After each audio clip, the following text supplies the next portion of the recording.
Yes. So, ngayon, ang itinerary ko namin, braid ako ng buhok para wala na akong isipin, hindi malagkit ang buhok. Kaya ang gagawin ko today, at si Jerome bibili ng tsinelas. Kasi ang laki ng tsinelas niya. Kaya papadani pa yung slippers niya. Let's go.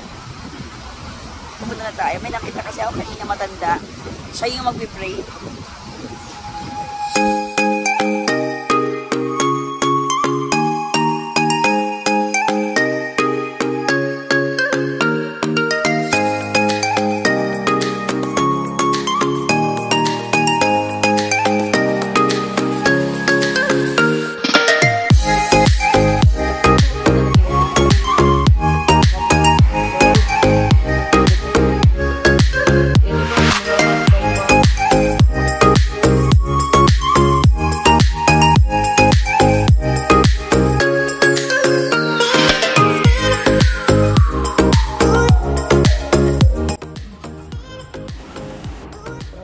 Gawin niyo ako model Ipaskill niyo po ako dyan para pagbalik ko, nakikita ko po yung mukha ko.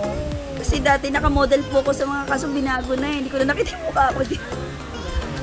Opo. Pero matagal na po yun, 2011 pa po yun. Luma na yung ano na. Wala na po yun.